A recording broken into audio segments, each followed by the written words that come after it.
अगर हम जैसे कि जब भी अभी भी जो हमने कोड किया है, कभी भी हम जब कोडिंग लिखते हैं तो उसमें से 4 वर्ड जो है, 4 जो ऑब्जेक्ट है वो सबसे मेन होता है। बेसिकली क्या है, यहाँ पे ऑब्जेक्ट कहलाता है जिस पे काम होना है। जैसे वर्कबुक हुआ तो वर्कबुक पे काम होना है, रेंज हुआ तो एक पर्टिकुलर सेल पे काम होना है, आपका सीट हुआ तो एक पर्टिकुलर सीट पे काम होना है। तो उसके लिए हम डिफाइन करते हैं वर्कबुक। यहाँ पे लिखते हैं सब्जेक्ट, यहाँ पे ब्रैकेट ओपन क्लोज, और फिर यहाँ पे हम देखिए 4 चीज़ें हैं। सबसे पहले एक तो हम एप्लीकेशन से अपनी कोडिंग की स्टार्ट कर सकते हैं, हमारा ऑब्जेक्ट एप्लीकेशन हो सकता है।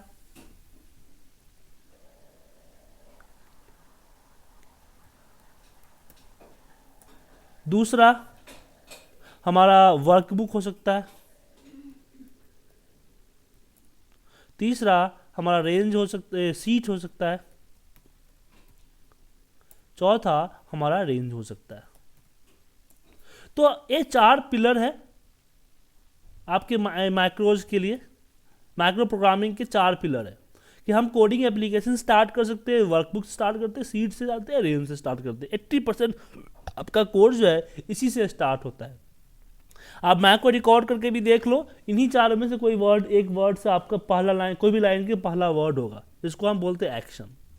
तो जो कोडिंग हम लिखते हैं वो किस तरह से होते हैं बता देता हूँ आपको। जैसे एक अलग लेता हूँ जैसे आपको फाइल को सेव करना है, तो यहाँ पे फाइल सेव करना है। आप 4 में से कौन सा होगा, कैसे डिसाइड होगा कि फाइल को सेव करना है।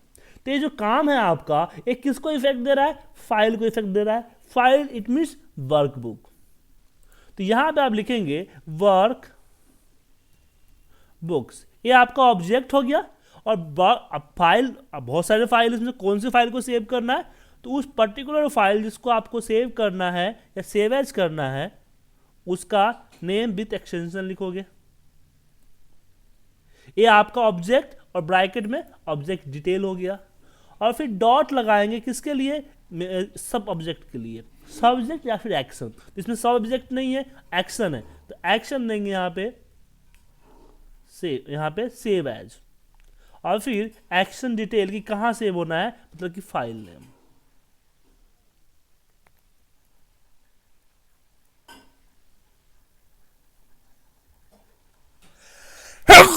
Sorry, XLSX। ये हमारा लिखा, हमने क्या लिखा, object, object detail dot action और एक्शन डिटेल। इस तरह से हमारा प्रोग्राम लिखा जाता है। लेकिन कहीं कहीं पे क्या होता है कि ऑब्जेक्ट डिटेल भी होता है, मतलब कि मुझे एक सीट ऐड करना है, लेकिन एक पर्टिकुलर वर्कबुक के अंदर एक सीट ऐड करना है। या फिर मान लो कि मुझे B1 पे कॉपी पे करना है, B1 पे 2 टाइप करना है, लेकिन सीट 2 के B1 पे टाइप करना है, सीट 2 के B1 पे। तो एक सीट यहाँ पे ए आ गया, तो इसके लिए यहाँ पे लिखेंगे हम sheet 2 dot range V1 dot value equal to जो भी हम लिखना है। तो सीट 2 क्या हो गया, हमारा ऑब्जेक्ट हो गया।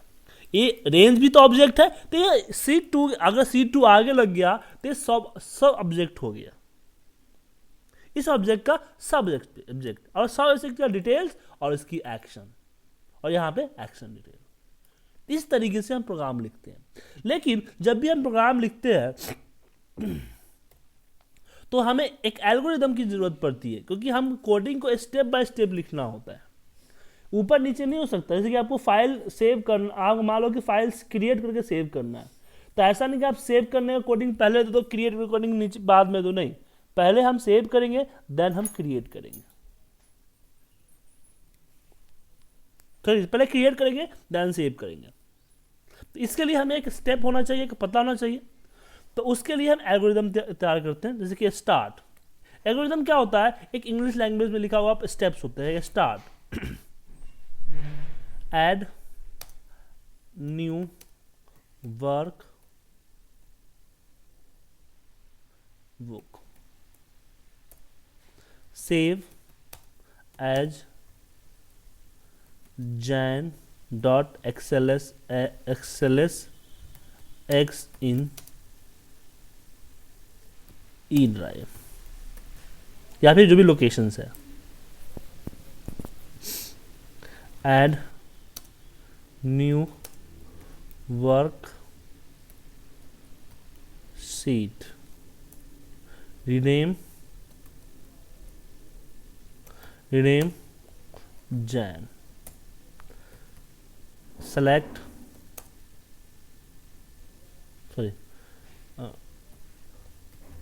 select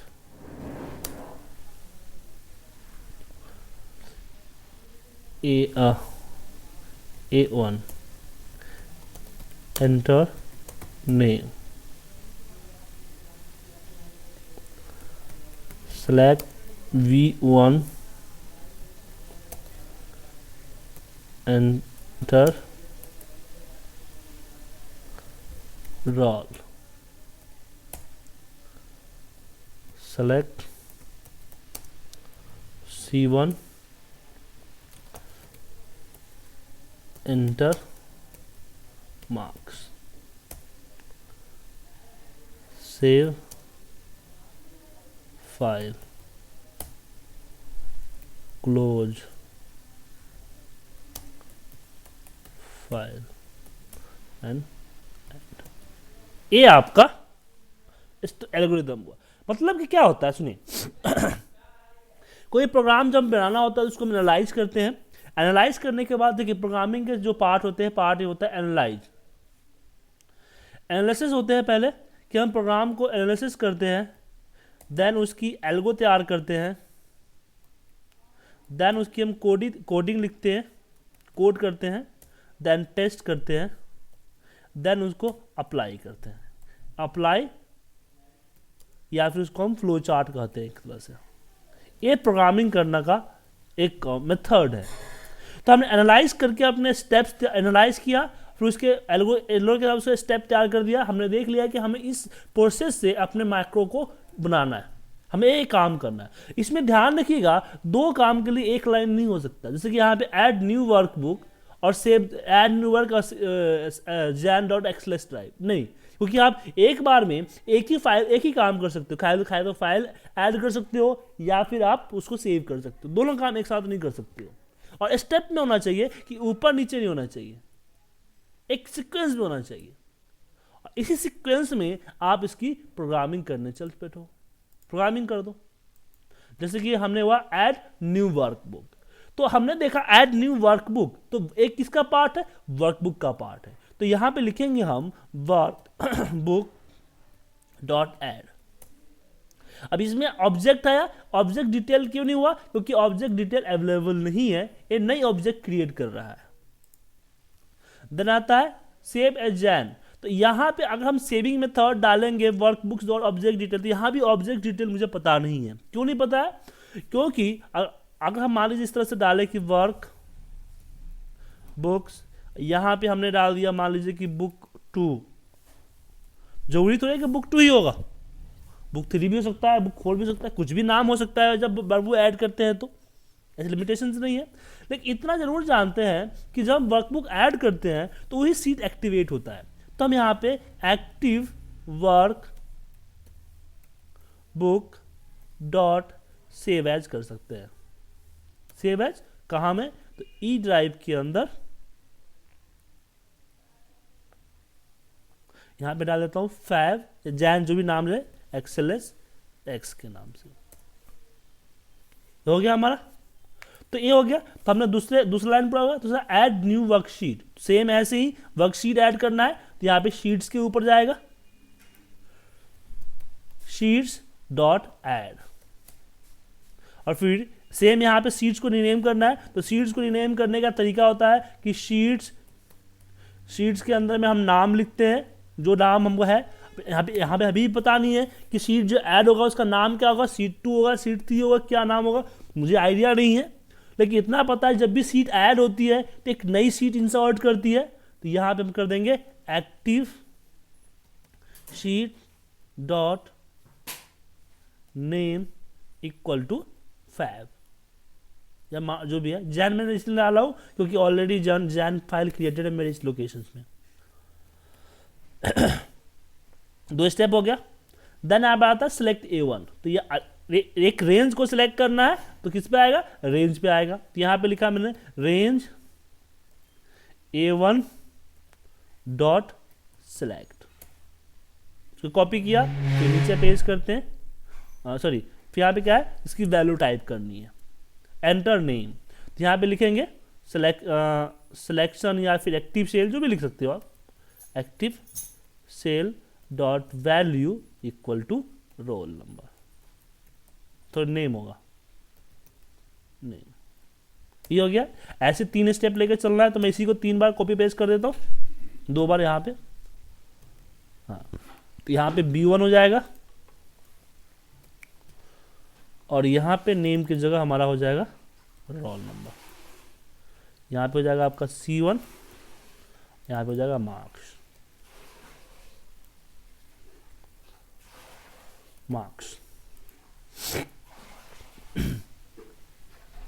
ओके, सेव फाइल, फिर यहाँ पे हम सेम कर देते हैं active file, active workbook dot save, यहाँ पे जस्ट सेव करना है। सेव एज कब करते हैं, जब हमें नाम वगैरह देना होता है, लेकिन जस्ट मुझे सेव कंट्रोल इस दबाना है तो हमने सेव कर दिया। यहाँ पे हम एक्टिव वर्कबुक कर ले, यहाँ पे हमारे पास तो वर्कबुक भी है, तो वर्कबुक का भी हम वो जो वर्कबुक वाला मेथड है उस मेथड को भी फॉलो कर सकते हैं। उसका आता है क्लोज फाइल, क्लोज फाइल मतलब कि active workbook dot close, यहाँ पे शुरू कर देंगे ताकि वो सेव ना करे। तो यहाँ पे देखिए कितने लाइन है हमारे पास, ये हमारे एल्गोरिथम कह रहा है कि 14 लाइन है, तो हमने देखा कि हमारा अभी 14 ही लाइन है, 1 2 3 4 5 6 7 8 9 10 11 12 13 14, जितने यहाँ पे आपके है, जितने लाइन हुए उतने लाइन हमारे पे यहाँ पे हुए। तो हमने 2 चीजें कर ली, हमने एनालिसिस कर लिया, हमने कोडिंग कर लिया, एनालिसिस कर लिया, एग्रो कर दिया एंड कोडिंग कर दिया। अब बारी आती है टेस्टिंग की, कि हम टेस्ट करके देखते हैं कि जो एल्गोरिदम कह रहा है क्या वो सेम वर्क मेरा कोड कर रहा है, या कहीं पे एरर दे रहा है, या कहीं कोई अलग काम कर रहा है, मतलब गलत काम कर रहा है। तो इसको सेलेक्ट करते हैं, इसको यहाँ से रन, एक मेरा गलत हो गया इसलिए क्योंकि नाम, एक ही नाम के 2 मैक्रो नहीं बन सकते हैं, इसलिए /1 कर देते हैं यहाँ।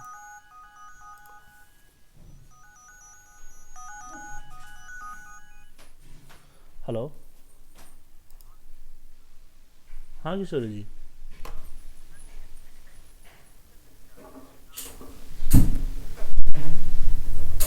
कितने बजे सुबह चाहिए आपको, कितने बजे सुबह चाहिए?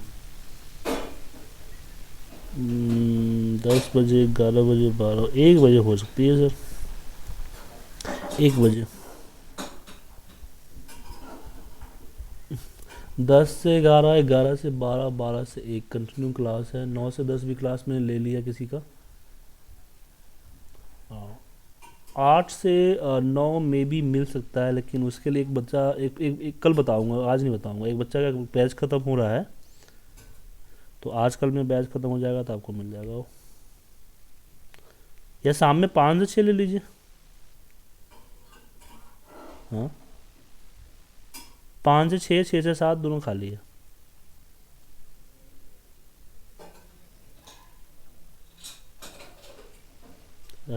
क्या, हाँ तो 3 बजे तक सो के नहीं उठ पाते हैं ना, 4-5 बजे तक सो के उठ ही जाएंगे ना आप, तो इसलिए बोल रहा था ना, 4 साढ़े 4 तक सो के उठ जाइए, 5 बजे क्लास ले लीजिए। ठीक है सर, हाँ ले लाऊँ, मैं तो परसों भी मेल किया था, कल भी आपको फ़ोन किया, लेकिन उठा। ठीक है, तब 5 बजे करते हैं। Okay, thank you.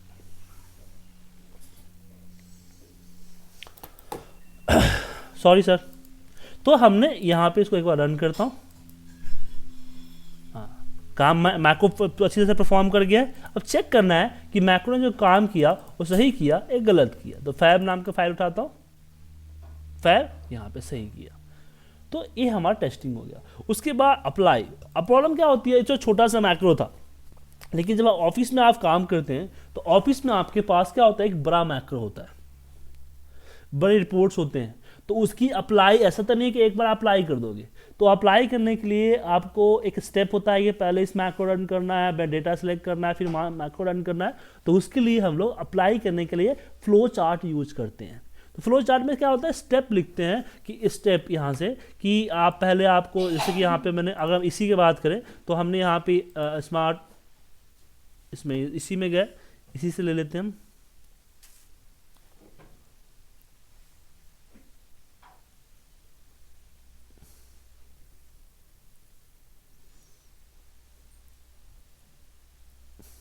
हाँ यही ले लेते हैं फ्लो चार्ट, का दिक्कत है।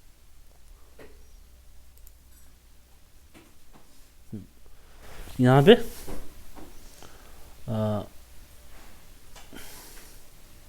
ओपन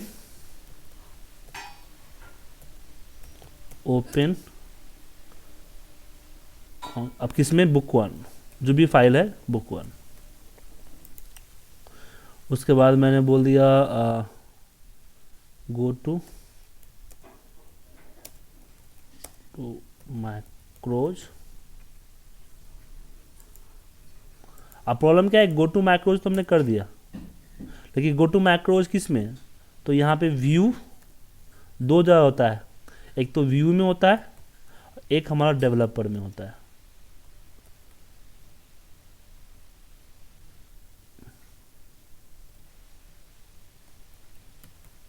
तो इस तरह से हमने बना दिया।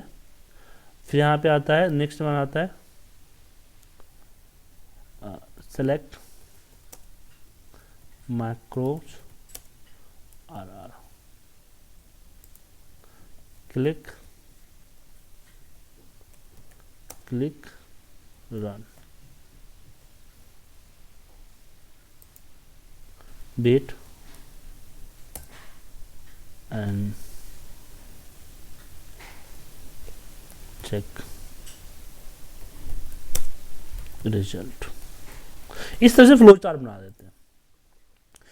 अब आपके मन में सवाल उठ रहा होगा कि इतना झमेला करने की ज़रूरत क्यों है, हम क्यों करेंगे इतना झमेला, हमें पता है कि मैक्रो में जाकर रन करना है वगैरह करना है। देखिए, आप अपने लिए मैक्रो जो अपनी प्रोग्रामिंग बना रहे हैं हरी जी, तो कोई बात नहीं, ये आपको इसे झंझट करने की ज़रूरत नहीं है, इसको भी करने की ज़रूरत नहीं है, इसको भी करने की ज़रूरत नहीं है, सिंपल सा है, आप अपने हिसाब से बना लो, अपने हिसाब से रन कर लो, उसमें कोई दिक्कत नहीं है। बट अगर आप किसी और के लिए मैक्रो बना रहे हो, जैसे अपने बॉस के लिए बना रहे हो, अपने क्लाइंट के लिए बना रहे हो, तो आपको क्या पता उनको मैक्रो आता है कि नहीं आता है। और दूसरी चीज़, जिसके लिए जो काम आपको दे रहे हैं, वो काम के बारे में क्या पता आपको, कि कहाँ से फाइल सेलेक्ट करना है, कहाँ से फाइल ओपन करना है, क्या कंडीशन लगानी है, ये तो आपको नहीं आइडिया है, क्योंकि वो रिपोर्ट का आपने बनाया नहीं है। सबसे पहले आपको उस रिपोर्ट को कई बार बनाने पड़ेंगे, फिर आप उसको कोडिंग करो, गलती होगी, फिर चेंज करो, फिर गलती होगी, फिर चेंज करो। उससे अच्छा है कि एक लोग के साथ बैठ जाओ और सारे स्टेप जो फॉलो कर रहा है उस स्टेप को इस तरह से कोड कर लो, इस तरह से एल्गो तैयार करो। जब एल्गो आप तैयार कर लोगे, उसके बाद क्या करो, आप रिपोर्ट बना लो, उसको जो कोडिंग करो, फिर उसको टेस्ट कर लो कि सही रिपोर्ट बन रहा है। कहीं पे गड़बड़ हो रही है तो एल्गो से चेक कर सकते हो कि कहाँ गड़बड़ हो रही है, क्योंकि अगर उसने चेक करके गलती निकाल दी, उससे अच्छा है कि आप पहले गलती निकाल लो। अब मान लो कि मेरे पास क्या है, मैं रिपोर्ट कंसल्टेंट हूँ, मेरे पास इस तरह के रिपोर्टिंग का काम आता है, तो मैं करता हूँ, करके उनको देता हूँ। अब वो रिपोर्ट बताएंगे, सुजीत जी आपने यहाँ ये चीज़ नहीं हुई, यहाँ पे ये चीज़ होनी चाहिए था, फिर मैं चेंज करके दूंगा, तो ये चीज़ तो होगी लेकिन ये चीज़ और होनी चाहिए थी। ये सारी दिक्कत होती है। तो हम क्या करते हैं, प्रॉब्लम में होती है कि वो जो हमें पैसा देते हैं, वो एक पर्टिकुलर काम के लिए पैसा देते हैं, तो उसमें ज़्यादा काम करवाएगा, दिक्कत हो जाएगी। तो उनके साथ हम मिलकर एल्गो तैयार करते हैं और फिर एल्गो को उनके साथ हम वेरीफाई कर लेते हैं कि आपने जो काम बोला है इस स्टेप का काम बोला है, ठीक है, और इस ऐसे काम के लिए आपको इतना रुपए का हुआ, इतने रुपए का हम वर्क ऑर्डर तैयार करवा लिए। कल के डेट में वो बोलते हैं कि नहीं इसमें ये चीज़ होना चाहिए, तो हम उनको बोल सकते हैं सर आपने इससे पहले नहीं बताया था, इसके लिए आपको एक्स्ट्रा चार्ज देना पड़ेगा, क्योंकि आपने जो एल्गो बताई थी, आपने जो काम बताया था वो इसके अकॉर्डिंग क्या बताया था, मेरे पास प्रूफ है। दूसरा काम हो गया, दूसरा मुझे कोडिंग करने में सहूलियत हुई, टेस्टिंग करने में सहूलियत हुई। और तीसरा, फ्लो चार्ट हम इसलिए बनाते हैं क्योंकि जैसे कि हम यूजर फॉर्म बनाते हैं, मान लो पिवट टेबल ही मान लीजिए, तो पिवट टेबल भी एक तरह का मैक्रोज ही है। आप एक्सेल के जितने फंक्शन यूज करते हो ना, एक तरह से मैक्रोज के जरिए ही बना हुआ है। इनबिल्ट में जो इसकी प्रोग्रामिंग हो रखी है वो मैक्रो की तरह ही प्रोग्रामिंग हो रखी है। तो अगर मान लो ना कि अगर पिवट टेबल्स इतना इजी होता तो सबको यूज कर सकता था, लेकिन इजी नहीं है। तो अगर मान लीजिए कि पिवट टेबल की तरह अगर आप कोई अपना माइक्रोज ऑटोमेशन तैयार करते हो तो आपको बताना तो पड़ेगा किस स्टेप को फॉलो करना है। तो उस स्टेप को फॉलो करने के लिए आप क्या बनाओगे, आप फ्लो चार्ट तैयार करोगे। ठीक है, कि क्या इस पर्टिकुलर माइक्रोज को यूज करने के लिए आप क्या करोगे, और सारे कंडीशन के साथ आपको करना पड़ेगा। हरी जी को डाउट है आपको? तो ये है। तो अभी आपको आगे बढ़ने से पहले क्या करना है, आपके जो छोटे छोटे काम हैं जो आप ऑफिस में करते हो, जो भी मेलिंग सेलिंग जो छोटे छोटे काम है, उस सारे काम को आपको एल्गोरिदम बनाना है, उसकी स्टेप लिखना है। क्योंकि एल्गोरिदम लिखना बहुत अच्छी चीज़ है, क्योंकि आगे चल के जब बड़ी प्रोग्रामिंग करोगे, अपने लिए नहीं किसी और के लिए प्रोग्रामिंग करोगे, तो ये एल्गोरिदम आपके लिए बेनिफिट रहेगा और ये आपकी ज़रूरत बनेगी, आप ना चाहते भी इसका यूज करोगे। तो आप एक बार क्या करो कि आप एक बार इसको सिलेक्ट कर लो, इसको आप एक बार करो बना लो, सही रहेगा। अब बस कल जो आपने मुझे एक फ़ाइल के बारे में बोला था, तो चलिए मैं कल की जो फाइल आपकी थी उस फाइल को मैं एक बार दोबारा आपको दिखाता हूँ कि आप क्या इसमें करना चाह रहे थे। आप कल से रट रहे थे कि मुझे फाइल देखनी है, खामखा मैं आपका दिल क्यों तोड़ूं। तो एक जो फाइल आपने बताया उस